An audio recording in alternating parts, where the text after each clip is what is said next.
Guys, welcome back in YouTube channel Nikku family vlogs में। Depression के इस दौर में आ गई हूँ मैं एक चटपटी वीडियो लेके। ये है एक reaction plus roast video. Cyclone लगी हुई है बालों से अपना बाथरूम धोने के लिए। इतना हाइजीन मेंटेन करती है वो लड़की अपने बालों के लिए। देखा, यही है उसके बढ़ते बालों का राज। अगर किसी के बाल झड़ रहे हो, कम हो रहे हो, बड़े नहीं हो रहे हो, लंबे वो करना चाहता हो, तो वो भी अपने बाल को खोल कर ब्रश की तरह अपने बालों को बाथरूम को साफ करने के लिए यूज़ कर सकती है। ये खाद के तरीके से आपके बालों में काम करेगा। प्लीज़ नोट कीजिएगा। आप अगर कोई सोचे कि मेरे लंबे बाल इसी तरीके से हुए, तो बिल्कुल नहीं। मेरे लंबे बाल तो है वो झड़ते हैं क्योंकि मैं शायद ये खाद यूज़ नहीं करती और मैं करना भी नहीं चाहती, क्योंकि मेरे घर वालों ने मुझे एक ब्रश लेके दिया है जिससे मैं अपने घर का बाथरूम साफ कर सकती हूँ। हालांकि वो ब्रश साइक्लोन के पास भी है, लेकिन इनको डबल मज़ा आता है, यानी कि डबल सफाई करने में मज़ा आता है, इधर से भी उधर से भी। तो इसलिए ये अपने बालों के साथ साथ अपने ब्रश का इस्तेमाल करती है अपने घर के बाथरूम को साफ करने के लिए। साइक्लोन फिलहाल घर का राजदुलारा बेटा बना हुआ है, या ये कहे कि एक ऐसी बेटी बनी हुई है जो माँ की सेवा करने में लगी हुई है। साइक्लोन रातों को नहीं सोती, रातों को अपनी माँ को देखती रहती है कि कहीं माँ को कुछ ना हो जाए। उठ उठ के माँ की सेवा में लगी रहती है। लेकिन जब साइक्लोन को माँ की सेवा का टाइम आता है, यानी कि साइक्लोन का ये कहना है कि उनकी माँ को जब उठाना पड़ता है तो वो माँ को सहारा दे के उठाती है, लेकिन ऐसा सहारा देती है जैसा देखा कि भैया एक दिन माँ को उठाने के लिए गई और उठाने में माँ का हाथ पकड़ के खींच रही है। मैडम, आपको मैं बता दूं, जब किसी इंसान को सहारे दे के उठाने की जरूरत पड़ती है तो हाथ पकड़ने के साथ साथ उसके कमर पर भी सहारा दिया जाता है। लेकिन ये मैडम लगी पड़ी है माँ का हाथ खींचने में, और माँ बेचारी नीचे से सारा दम मार मार के उठ रही है। तो बहन, थोड़ा सा कुछ सीख लो, माँ को तो उठाना सीख लो एटलीस्ट। राज दुलारा बेटा बनी हुई हो, कोई बात नहीं, अच्छा लग रहा है कि भाई तुम सेवा करने की पुरजोर कोशिश कर रही हो। लेकिन साइक्लोन की माने तो साइक्लोन बेचारी पूरी रात नहीं सोती है, रात को सोने की कोशिश करती है, सुबह ही उठ जाती है, फिर खाना बनाती है, फिर कपड़े धोती है, फिर खाना बनाती है, फिर कपड़े धोती है, फिर माँ की सेवा करती है, फिर खाना बनाती है, और फिर एडिटिंग करती है, और फिर सो जाती है। साइक्लोन बहुत ज़्यादा मेहनती है। लेकिन साइक्लोन इसके बीच में सफाई कहाँ गई? मुझे ऐसा लगता है कि आपकी माँ के घर में तो कीड़े इसलिए पड़े थे क्योंकि वो काफ़ी दिनों से बंद था, लेकिन जो आप घर की अभी हालत किए हुए हो, सुबह उठ के झाड़ू पोछा नहीं करती, ऐसे चल दी आती है भाई इधर उधर। अच्छा चलो, मान लिया सुबह उठते हो आप, रात को आप कभी कभी आपको उठना पड़ता है माँ के लिए, ये सब उठते हो, बेटे को स्कूल भेजते हो, बेटे को नहलाते ला के भेजते हो या ऐसे ही भेज देते हो? लगता तो नहीं है। खैर, बेटे को आप स्कूल भेजते हो, उसके बाद में आप उसका खाना वाना तैयार करके दोबारा उसको देने जाते हो, लेकिन इस बीच में टाइम बचता है तो थोड़ी सी सफाई भी कर लिया करो।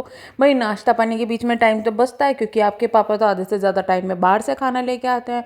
भैया, साइक्लोन अपने पापा की ऐसी बेइज्जती करती है। उस बेचारे आदमी की गलती ये थी कि वो इसके लिए फल ले आया था। हालांकि अंकल जी लालच के चक्कर में सड़े हुए फल ले आए, लेकिन फल तो लेके आए थे। लेकिन साइक्लोन ने ऐसे फेंक फेंक के मारे फल कि भैया हद ही हो गई। साइक्लोन, थोड़ी सी कदर कर लिया करो चीज़ों की। माना कि तुम्हारे पापा को लेनी नहीं आती है, लेकिन इतना अपने आप को होशियार ना समझो जितना तुम समझती हो। तुम्हें हर चीज़ में डर है। मतलब बच्चा ट्यूशन जाए तो वहाँ पे ऐसा वो हो रहा है, वहाँ पे करंट लग गया, तो अगर इतना दिमाग में शक पैदा करोगे ना, एक तो एक दिन मेंटली डिस्टर्ब हो जाओगी। हर चीज़ में शक, हर चीज़ में शक। क्या इसी शक की वजह से अपने आप को तुम नहलाती नहीं हो कि कहीं ऐसा ना हो कि तुमने नहा ली और तुम्हारे शरीर का मैल उतर गया तो तुम कमज़ोर लगने लगी? कहीं तुम नहा ली, तुम्हारे शरीर का मैल उतर गया, कहीं तुम सुंदर लगने लगी हैं? इसीलिए तो सब नहीं करती तुम।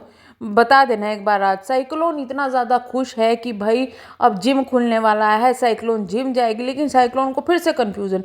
अरे यार, मुझे तो टाइम ही नहीं मिलता, तो मैं जिम कैसे करूँगी? तो बहन, जिम जाने से पहले अपने घर में जो जिम है ना उसको इस्तेमाल करने। औरतों के लिए सबसे बड़ा जिम होता है झाड़ू पोछा करना। अगर बैठ के, जैसे घसीट के नहीं, जैसे आप घसीट के लगाती हो, बैठ के उकड़ू बैठ के अगर पोछे लगाओगी ना, तो आपकी जो ये वेट है ना वो धीरे धीरे कम होना शुरू हो जाएगा। ये एक एक्सरसाइज होती है। इसलिए ही पोछे को इस तरीके से लगाने का जो तरीका बताया गया है, बैठकर पोछा लगाने का जो मेनली तरीका है, वो इसलिए होता है कि जिससे कि औरतें अपना वजन जो है वो मेंटेन कर पाए, उनकी बॉडी जो है इस तरीके की मेंटेन हो पाए। और ये इससे भी नहीं होता कि खड़े हुए पोछा लगा लिया। ये उन औरतों के लिए भी है जो कहती है मुझे वजन नहीं कम होता यार, बढ़ता जा रहा है दिन ब दिन, और लगी हुई है मोपिंग से पोछा लगाने के लिए। हालांकि मैं भी वही करती हूँ, मैं भी चिल्लाती रहती हूँ यार वजन बढ़ता रहता है, लेकिन मोपिंग से पोछा लगाती हूँ। बट मेरी एक अलग मेडिकल कंडीशन है जिस वजह से मुझे ये करना पड़ता है। तो मेडिकल कंडीशन वाले ये ना करें, लेकिन पोछा अगर बैठ के लगाएंगे ना तो सभी को बहुत ज़्यादा लाभ होगा। इसे कहते हैं बीच बीच में रोस्टिंग के साथ साथ में नॉलेज देना। साइक्लोन पूरी कोशिश कर रही है कि सफाई का ध्यान रखे, लेकिन सफाई का ध्यान रखने में सब कुछ कर लेती है साइक्लोन, बस घर में झाड़ू पोछा नहीं करती है। अब लोग कहेंगे आपको उनके झाड़ू पोछे से इतनी ज़्यादा क्या प्रॉब्लम है। नहीं नहीं भैया, हमको कोई प्रॉब्लम नहीं है। हमको प्रॉब्लम ये है कि साइक्लोन की अगर मम्मी की फिर से तबीयत खराब हो गई तो साइक्लोन जो रहकड़े पाड़ के, यानी कि हमारे यहाँ ये बोला जाता है, यूपी के अंदर रहकड़े पाड़ना आपने सुना होगा, यानी कि बहुत ज़्यादा रोना, रो रो के फिर वो जो वीडियो बनाएगी ना वो थोड़ी झेली नहीं जाती है। तो इस वजह से कहते हैं कि थोड़ा अभी से ध्यान बरतो तो बाद में रोना ना पड़े।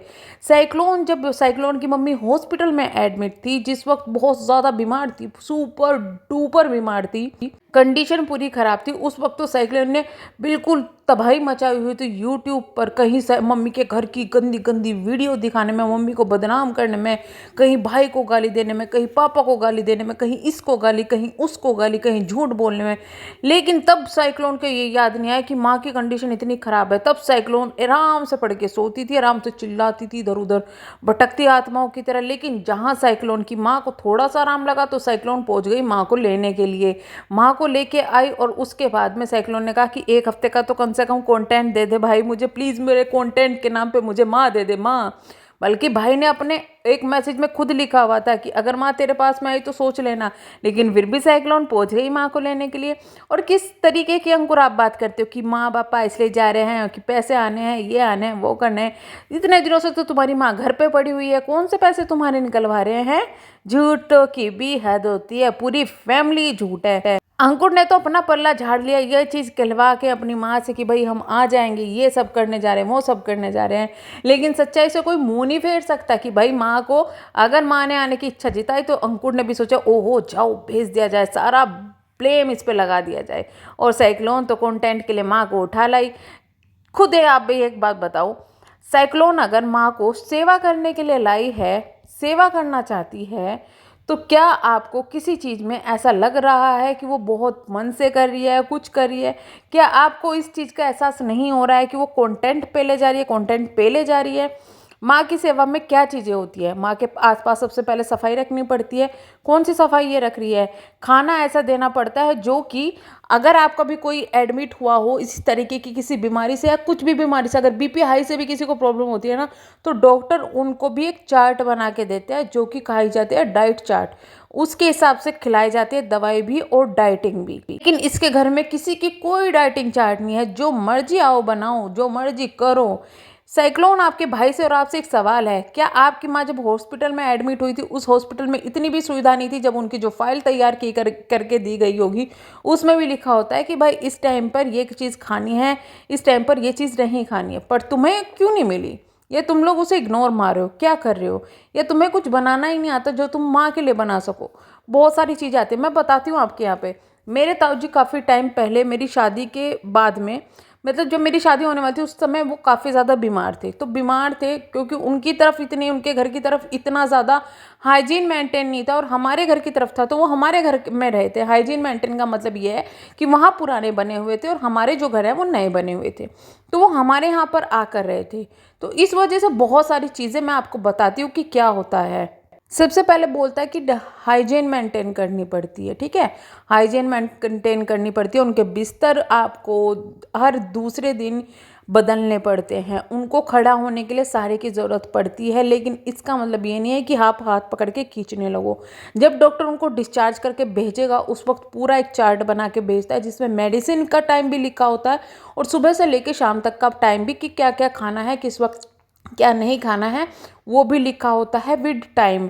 और उसमें ये सारी चीज़ें भी लिखी होती है कि क्या चीज़ें इनको नहीं खानी होती है। ये एक चार्ट वो बना के देता है जिससे कि पेशेंट जो है वो ठीक कंडीशन में रहे, दवाइयों के भी सब कुछ। और जिस वक्त पेशेंट जो है डॉक्टर के यहाँ से डिस्चार्ज होता है उस वक्त डॉक्टर की जिम्मेदारी ख़त्म हो जाती है, क्योंकि वो जिम्मेदारी आ जाती है घर वालों पे। तो जितनी सेवा नर्स वहाँ पर करती है वही सेवा घर के अंदर घर वालों को करनी पड़ती है। उसी तरीके से जिसमें ये भी चीज़ें होती है कि ताज़े फल खाने हैं, लेकिन मैडम फल मंगवाती है मोस्टली अपने बेटे के लिए, माँ के लिए फल का कुछ भी नहीं है। शुगर है तो शुगर के हिसाब से फल खाए जाएंगे। इतना ही नहीं, जो ये बीमारी होती है ना, इसके बाद में जो दवाई है वो सालों साल चलती रहती है। आपको मैं बता दूं, मेरे ताऊ जी बिल्कुल स्वस्थ हो गए थे, ठीक अपनी ज़िंदगी बिता रहे थे, अच्छे रहते थे, ठीक रहते थे, लेकिन कटुक कुछ साल के बाद में उनकी वो बीमारी वापस आ गई। वो वापस ऐसी आई कि वो चले गए इस दुनिया से, क्योंकि वो ना उन्होंने दवाइयों में थोड़ी बहुत लापरवाही कर दी थी। अब आप किसी इंसान को ज़बरदस्ती दवाई नहीं खिला सकते, दवाइयों में लापरवाही के चलते ये सब चीज़ हुआ, नहीं तो इंसान की ज़िंदगी जो है वो बढ़ जाती है। इसका मतलब ये नहीं है कि एक बार जो हमारे मम्मी के ऊपर कष्ट था, वो कष्ट उतर गया, अब ये होगा वो होगा, नहीं बहन। उसके साथ साथ में इंसान की फिजिकल हेल्थ के लिए मेंटली हेल्थ भी बहुत ज़्यादा ज़रूरी है। उसके साथ साथ उनकी सफाई भी बहुत ज़्यादा ज़रूरी है। अगर उनकी सफाई नहीं की गई, उनको टाइम पे नहलाया नहीं गया, उनके बालों को साफ़ नहीं कराया गया, उनके कपड़ों को चेंज नहीं किया गया, उनके कपड़े अच्छी तरीके से धुलने नहीं गए, तो वो भी बहुत सारी चीज़ें दिक्कत कर जाएंगी। और मैं यहाँ ये कहूँगी कि यहाँ पर गलती अंकुर की भी है। स्टार्टिंग से बोली हूँ नहीं भेजना चाहिए था, लेकिन भेज दिया। अब गलती इसकी भी है जो ये कर रही है, ये कोशिश पूरी कर रही है, लेकिन इससे हो नहीं पा रहा है, क्योंकि उस कोशिश के बीच में आ रहा है इसका कंटेंट। उस कोशिश के साथ साथ ये सोच रही है वीडियो भी बना लूँ, ये भी कर लूँ, वो भी कर लूँ। मैडम जी, मैं आपको ये कहती हूँ, वीडियो पैसे दोबारा आ जाएंगे, लेकिन माँ दोबारा नहीं आएगी।